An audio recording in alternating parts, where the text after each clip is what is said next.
Hello everyone, Happy New Year. I hope you all had a very joyful holiday season and are now ready for 2020. So what I want to show you today is a very cool Dynamo package called Dynashapes. It was developed by a computer scientist called Long Nguyen, and the reason why I think it's so extraordinary is because it lets you simulate the laws of physics inside of Dynamo to create cool simulations just like this one, for example. And I used it when I was competing in the Dynamo Design Slam to create this structure here. So today I'm going to show you how to install and use the Dynashapes package, what it's capable of, and how I used it to create this structure. But first, maybe a little story time. So last year in November, I went to this conference called AU Vegas to talk about refinery and generative design.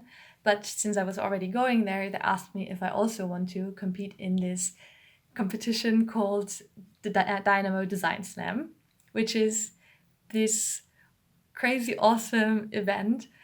I guess you could say it's like esports, but for computational design.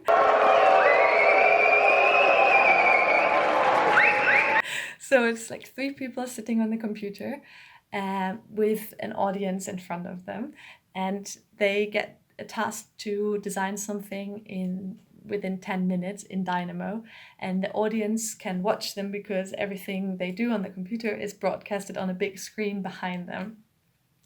So this year's topic was love, peace, and sustainability, like 60 years of Woodstock revival.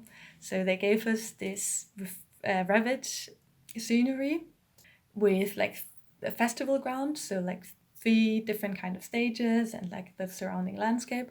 And we were supposed to design a parametric band shell or like stage architecture for those stages. So it sounded super scary, to be honest, because I'm not a designer, I'm not an architect, and I don't feel super confident in Dynamo. But I thought, it also sounds kind of fun, to be honest. So I thought, okay, and they would let you prepare for it as well. So we got the Revit model in advance, so we can already make up our mind of what we want to do on the day inside of Dynamo. So I thought let's take a look at what the original stage looks like, what the original stage in Woodstock looked like when it was the actual festival. So I found this picture here and realized that it's actually not much of a stage design at all. It's just this cloth hanging over the stage to give some shadow to the artists. So I thought, but this is a nice structure. Maybe we can develop it further into a bit more exciting, modern parametric kind of architecture. And maybe I still have my... So from the stages, this was the one that I picked, the one with the organic shape, because I thought that fit very well with the sustainability theme. And then my first sketch was something like this, to have this kind of tensile structure with like maybe in the front something hanging down that has like light panels on them and sort of a rainbow scheme. But also part of my idea was because they wanted us to regard sustainability as well, which is of course very important.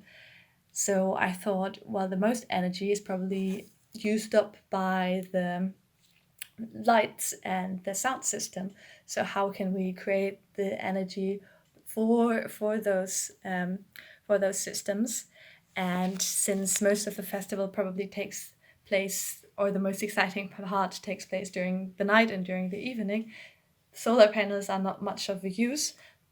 So I thought, how about wind turbines?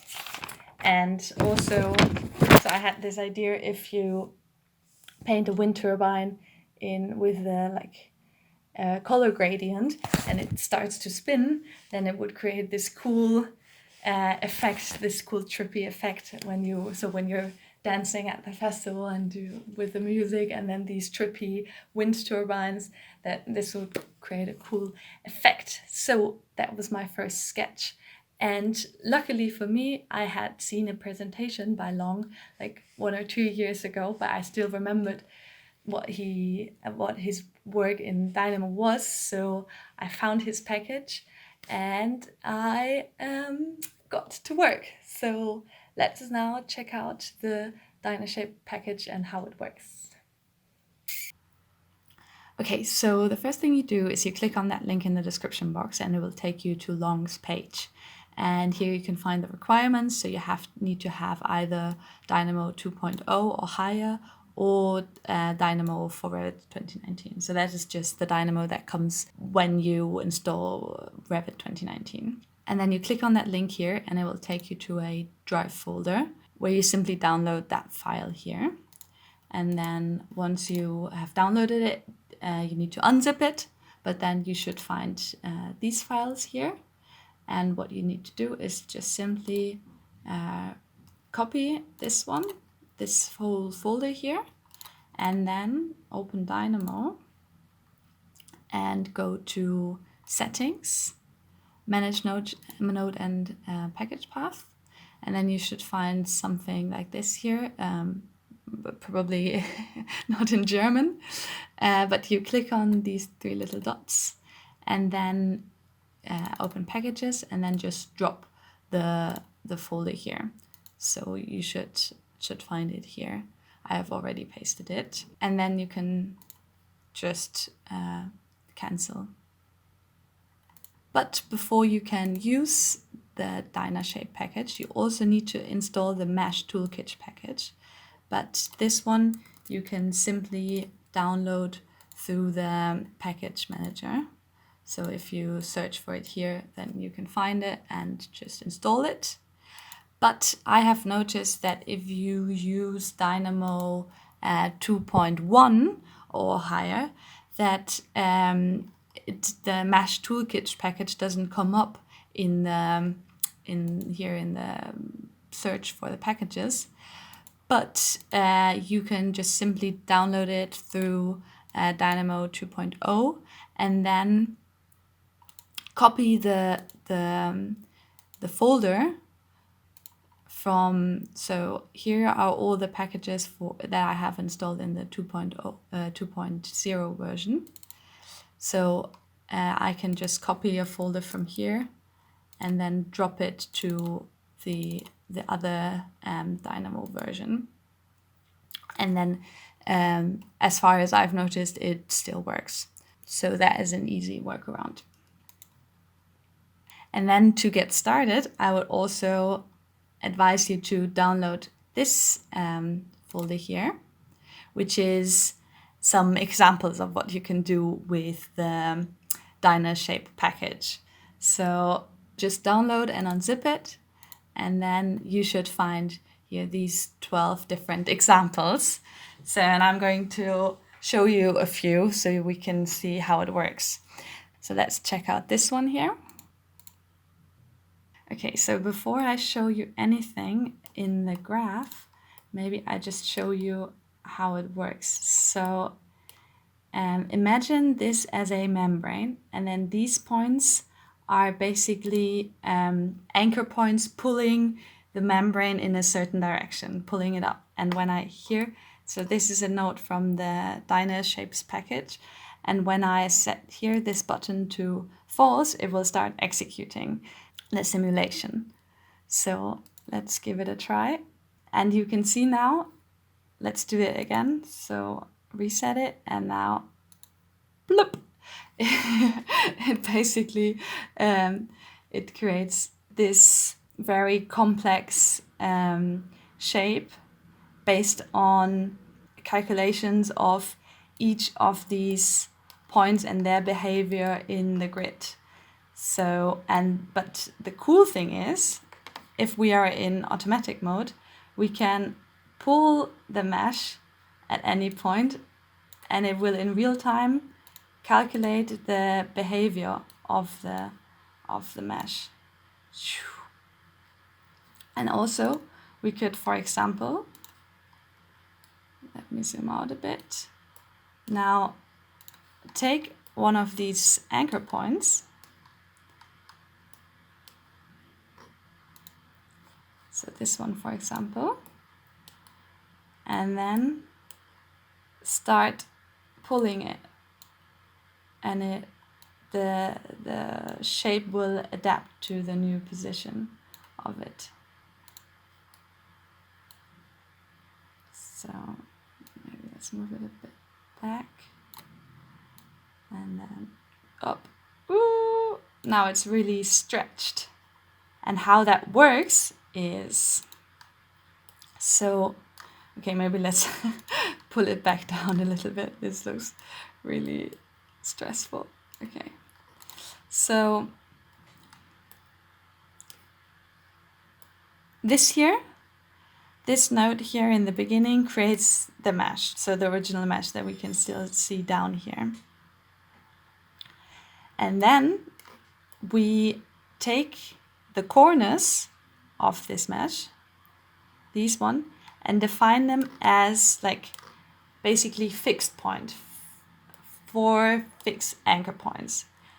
And these goal and anchor nodes that you can see here, they all come from the DynaShape package. So you need them to create this kind of structure. So one part of it is the fixed corners. And then we also have the anchor points that are up in the air that are not fixed, but they basically pull the membrane into a certain direction. So they consist of a point on the mesh that we want to grab. So maybe if we look back, we can see it more clearly. So we define a point on the mesh that we want to grab, and then we define a point where it's going to be basically lifted to, here this one, and the direction in which we want to pull it. So that is this point here in the air. And that simulates this effect of like a suspension cable, because it's the connection between this point and the direction point is simulated by like an elastic band basically. And this is what happens here in these groups. So each one of them represents one of the direction that it's going to be pulled into. And then as a third factor, we also need to simulate gravity. Otherwise it wouldn't, if we look at it, otherwise it wouldn't hang down, and that wouldn't be accurate, right? So this is what we define here with another goal. So basically what we in physics we would call it a force, maybe, that is affecting every of those points that we have on the grid and pulling it down into a negative z direction. And then what we have up here is basically simulating the behavior of the membrane itself, so the tension within the membrane that it wants to maintain in its natural state, so that it basically what it does here is that all the lines that are created in the mesh in the beginning, they have a certain desire to stay in their natural length, and this is basically simulating how elastic the membrane is that we're using, because of course different materials would behave differently. Yeah, and then it all comes together in this node here where you can control the simulation. So if you reset it, you go back to the original state, and then if you set this one to false, it will start executing. And once you are finished, you can also, and you're happy with the result that you have, you can also stop the execution and turn off fast display. And that way it will get turned into actual Dynamo elements. Because before it's just basically a different type of object that doesn't exist in Dynamo that is used for the calculations, and then once you stop the execution, it will get turned into actual Dynamo points and lines that you can see here. So if we look in the dictionary here, we have the position of all the nodes. Maybe let me zoom in a little bit closer. So we have the positions, and then here a list with the geometry. So all the curves that connect each of those node positions to create this entire mesh. And then you could basically also import that into Revit. But let's first look at some other fun examples. So one that is also very fun is this shell example. So now this time, imagine a force blowing this mesh up in the air. So like this membrane would maybe be some very lightweight material. And now we have a force blowing it up into a shell. And this is the shape it would form. So again, we have 4 different anchor points, but then instead of gravity pulling it down, we have a inverse gravity, basically, like a positive z vector that allows these nice shells to be created. Maybe let's look also at the more complex one.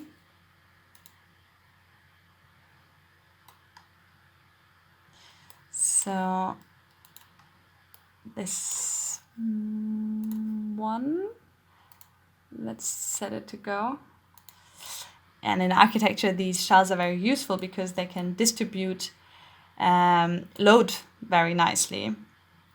So this would be one way of finding out how to construct a shell like this. I wouldn't know how to create something like this any other way. And it's just so, I mean, to see something move inside of Dynamo is so rare.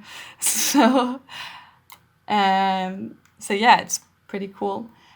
Let's look at another example. I don't want to show you all of them to not steal away all the fun from you, but maybe this one, because this is a little bit different. This is simulating wind. So we start out with the same grid, but this time we don't have a constant force, but we have used this wind goal that is also predefined in the Dynashapes package, and we can give it a vector in what direction we think the wind should go. And so this is basically a hanging cloth fixed in 3 points, but then we have this wind force blowing it, and so you can see here how it constantly moves because of the wind. And when we change the vector that defines the wind, we can see that it moves even more. So let's simulate a nice windy day. Woo! So it starts moving really fast in the wind. This vector, it determines the direction, but also the strength of the wind that is blowing. So if we lower this x coordinate of the vector, then also the wind gets calmer. Yeah, but of course also this we can manipulate and then see how it moves back into its natural state. So imagine this, it's getting pulled and then. So yeah, just check out the examples that he gives, and then you will quite easily understand how to work with the nodes. And then you will, I think, quite easily understand how it all works. It's quite nicely structured. And then now let me show you what I have done with that package. Hey, so next I shot this really long clip of me explaining what I wanted to do for the competition and how my script worked, but I realized the video was getting kind of long, so let's just look at what the final output was supposed to look like. So this is the stage design that I had in mind. And then I also made these vertical wind turbines because I realized there were also vertical wind turbines, and I thought they would be even more trippy. So I painted them with this kind of sunset color gradient. And then this is what it would all have looked like in Revit, or what I wanted it to look like, with the wind turbines in the water pit and then this tent-like structure above the stage. So now you've seen what I wanted to create in Dynamo, but then on the day off, I realized that maybe it wasn't such a good idea, because with this kind of script, you first have to make a lot of preparation and you can't really see anything exciting happening until you start the simulation. So my project was really boring to look at for the audience, because I was just creating the grid and the nodes and connecting everything, but nothing really happened. But my hope was that in the last second, when I would run the script and the tensile structure would appear, it would look really cool and be a cool effect. But then, so I was building and building and nothing really happened, and then I thought I was finished and wanted to execute it, and then my Dynamo crashed, of course, and I panicked and nothing really worked, and I tried to close and reopen it, and then it was already, the clock was counting down, and I mean there was so much more that I wanted to do, but if I would have at least like this, the structure, then it would be at least something. So I really thought I would be there with nothing, but the judges were nice enough to let me restart it like one last time while the others were already presenting their work. So I don't think I was ever so stressed in my entire life, but in my mind I was already like, okay, this is over, this is not, so whatever you lost, this is not the most important thing in your life, of course, so don't even like get over it. But then it, in the like last second, it finally worked and it looked kind of nice, and I got to present my story with the Woodstock picture and everything. And I think just because I was so panicked, I kind of won the hearts of the crowd. I mean, I cannot explain it any other way, but in the end, I turned out winning in the applausometer. But I think it was just mainly because the audience felt so much for me. But yeah, so it was a really fun experience, and I'm happy I participated. Not for winning, but because it also forced me to work on my Dynamo skills. So yeah, I can, if you get a chance to do something like this, I can, or maybe a chance to attend it, that's the more fun part of the event, I think, then I can only recommend it. So, oh, life update. I moved to Stockholm after I came back from AU Vegas. So if you like follow me on Instagram, you probably know that I finished my university this summer and now started working, and decided that Stockholm would be the place to do so. So if you're interested in more about that, I mean, I don't share so much of my private life on YouTube, but I mean, if you're interested in learning more about what I do for a living now, then I'm happy to maybe make a video about it or share some of the projects that we're doing at work. So let me know in the comments, and then enjoy 2020, and I'll see you in the next video. Bye bye.